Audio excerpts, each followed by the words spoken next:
हाँ जी, अस्सलाम वालेकुम। कैसे हैं आप सब? उम्मीद है आप सब खैरियत से होंगे। इस तरह के आज के हमारे टॉपिक का नाम है what do you understand from coefficient of viscosity of liquid. ठीक है, इसकी डेफिनेशन में वो कह रहा है कि माए के बहाव में अंदरूनी मुज़ाहमत, लिक्विड के बहाव में अंदरूनी मुज़ाहमत क्या कहलाती है? विस्कोसिटी कहलाती है, जिसको हम आम ज़बान में गाढ़ापन कहते हैं। ठीक है, कोई चीज़ कितनी गाढ़ी होगी, जितनी गाढ़ी होगी उतना ही उसके बहाव में मुज़ाहमत पैदा होगी। कोई चीज़ पतली है तो उसके बहाव में कम से कम रुकावट पैदा होगी। फिर इसके दूसरे पैराग्राफ में वो ये कह रहा है कि माए के बहाव में जो मुज़ाहमत आती है वो किसकी वजह से आती है। देखें, इसको समझने के लिए आपको ये देखना पड़ेगा कि हमारा जो लिक्विड फ़्लो करता है किसी भी पाइप में से, तो वो लेयर्स की सूरत में फ़्लो करता है। ठीक है, और इन लेयर्स के बीच में रगड़ की अंदरूनी कुव्वत मौजूद होती है।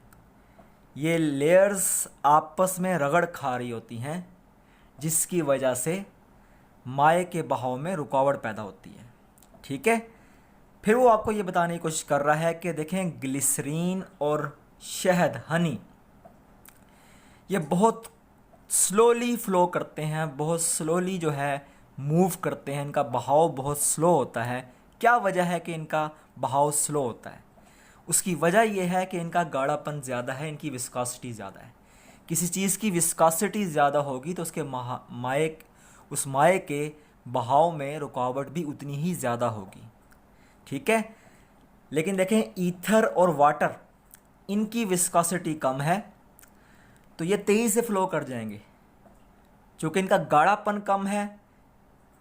ठीक है, और इनके मॉलिक्यूल्स के दरमियान, इनकी लेयर्स के दरमियान अंदरूनी मुज़ाहमत कम है। इसी वजह से ईथर और वाटर तेज़ी से फ़्लो कर जाएंगे। ठीक है, तो आपको पता लग जाना चाहिए कि हनी और ग्लिसरीन गाढ़े हैं, इसी वजह से इनका फ़्लो स्लो होगा, जबकि ईथर और वाटर ये कम गाढ़े हैं, इसी वजह से जो है इनका फ़्लो तेज़ी से होगा।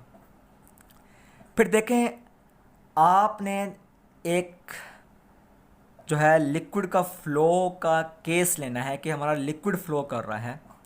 ठीक है, और मैंने आपको बताया हमारा लिक्विड किसी भी पाइप में से लेयर्स की सूरत में फ़्लो करता है, सीरीज़ ऑफ लेयर्स बनती हैं। ठीक है, ये मैंने आपको मुख्तलिफ लेयर्स दिखाने की कोशिश की है। एक बात आपने याद रखनी है कि जो लेयर, लिक्विड की लेयर ट्यूब या पाइप की दीवार के नज़दीक होगी वो स्टेशनरी होगी, वो साकिन होगी, या उसकी वेलोसिटी, उसकी रफ़्तार बहुत कम होगी। लेकिन इससे आगे आने वाली लेयर की रफ़्तार ज़्यादा होगी। ठीक है, क्यों ज़्यादा होगी इसकी वजह मैं अभी आपको बता देता हूँ। और जो सेंटर वाली लेयर होगी उसका जो है रफ़्तार, उसकी वेलोसिटी सबसे ज़्यादा होगी। इसकी वजह यह है कि देखें, इसकी रफ़्तार बहुत कम है या ना होने के बराबर है इस लेयर की। इसकी वजह यह है कि ये लेयर इस ट्यूब या पाइप के करीब है, यहाँ पर रगड़ की क़ुव्वत ज़्यादा होगी।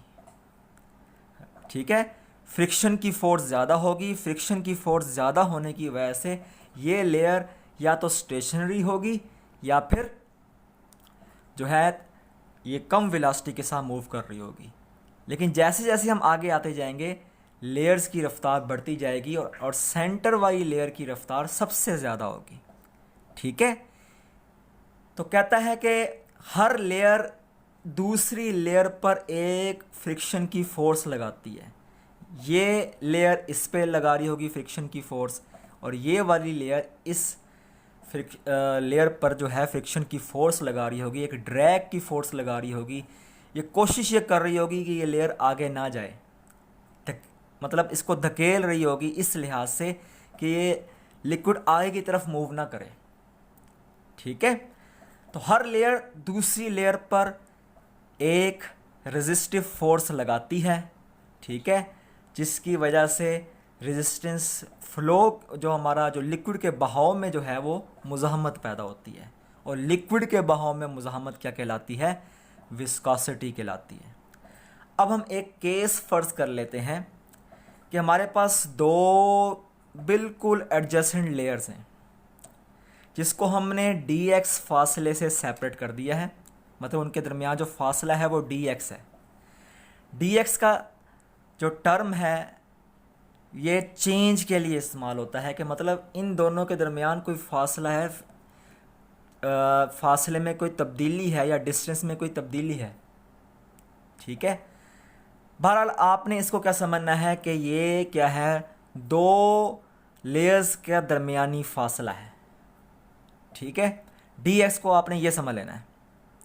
फिर हमारे पास आता है dv। dv क्या है? दो लेयर्स के दरमियान वेलोसिटी का फ़र्क है, दो लेयर्स के दरमियान वेलोसिटी का फ़र्क है, ठीक है।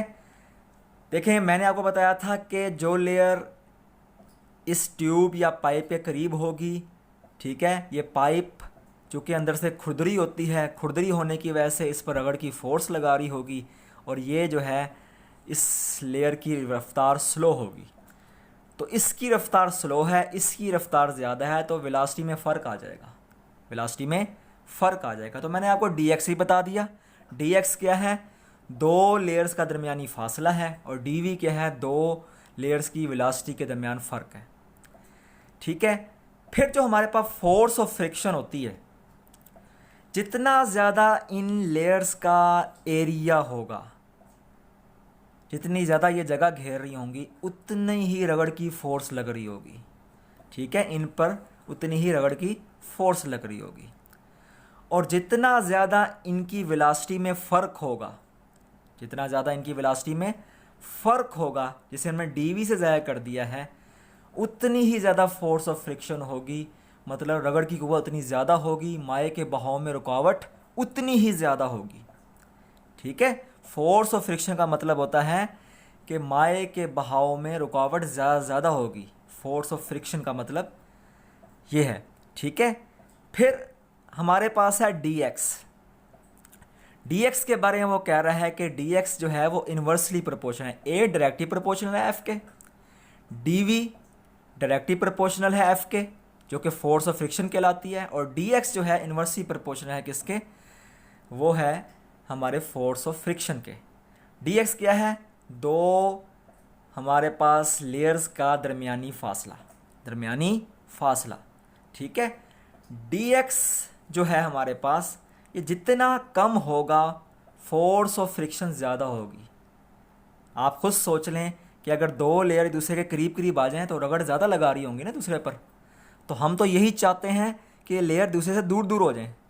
तो जितनी ज़्यादा ये दूर हो जाएंगी, जितना ज़्यादा ये फासला इन लेयर्स के दरमियान ज़्यादा हो जाएगा, उतना ही dx की वैल्यू ज़्यादा होगी। dx की वैल्यू ज़्यादा होगी तो फोर्स ऑफ फ्रिक्शन क्या हो जाएगी? कम हो जाएगी, क्योंकि ये इन्वर्सली प्रोपोर्शनल है, ठीक है। तो देखें, जैसे ही आप प्रोपोर्शनल का साइन ख़त्म करोगे, आप एक कांस्टेंट लगा दोगे जिसे हम कहेंगे कोफिशिएंट ऑफ विस्कोसिटी, ठीक है। तो आपको ये बात समझ आ गई कि a जिसे एरिया कहते हैं वो f के डायरेक्टली प्रोपोर्शनल है फोर्स ऑफ फ्रिक्शन के, dv डायरेक्टली प्रोपोर्शनल है f के, और dx जो है वो क्या है? इन्वर्सली प्रोपोर्शनल है f के।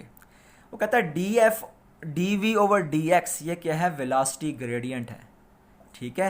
वेलोसिटी में फ़र्क है डिस्टेंस के लिहाज से, ठीक है, डिस्टेंस के लिहाज से वेलोसिटी का फ़र्क, ठीक है।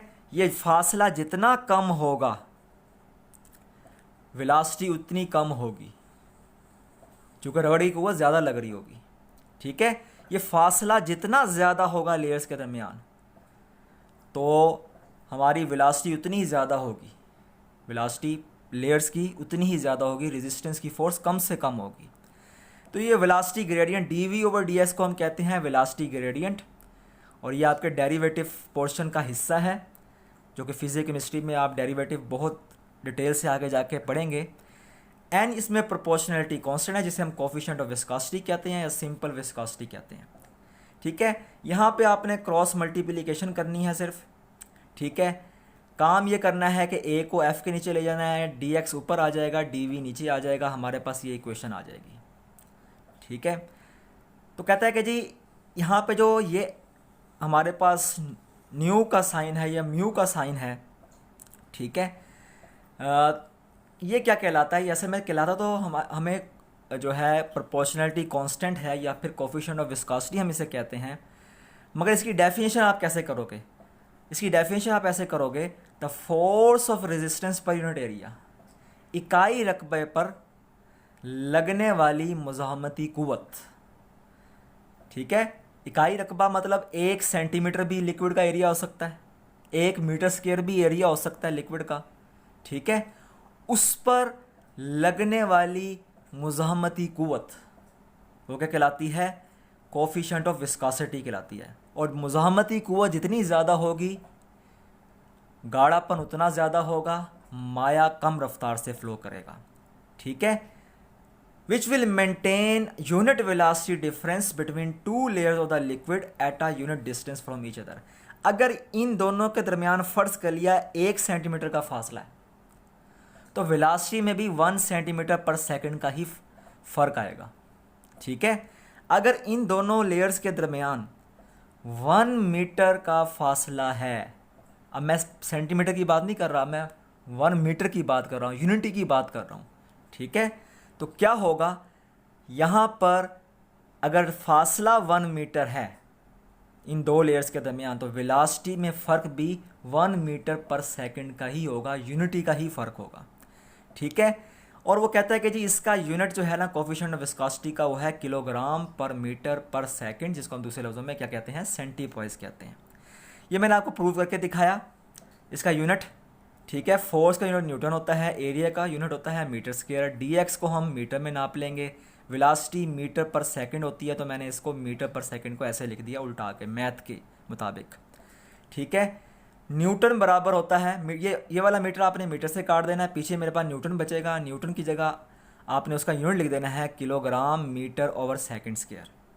ठीक है, ये वाला मीटर स्क्वायर पहले से मौजूद था, ये वाला सेकंड पहले से मौजूद था, आपने सारे को काट देना है। देखें, 1 मीटर से कट जाएगा, 1 मीटर बचेगा, 1 सेकंड से कट जाएगा, 1 सेकंड बचेगा, केजी रह जाएगा, तो केजी मीटर ओवर सेकंड, इसी को आप ऊपर ले जाओ तो ये इन्वर्स में लिखे जाएंगे, KG metre inverse second inverse.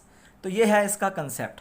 तो आज मैंने सिर्फ और सिर्फ आपको विस्कोसिटी या कोफिशिएंट ऑफ विस्कोसिटी को समझाने की कोशिश की। मैंने आपको आम ज़बान में ये बताने की कोशिश की कि विस्कोसिटी गाढ़ापन है, कोई चीज़ जितनी ज़्यादा गाढ़ी होगी उतनी ज़्यादा उसके माये के बहाव में जो है रुकावट होगी।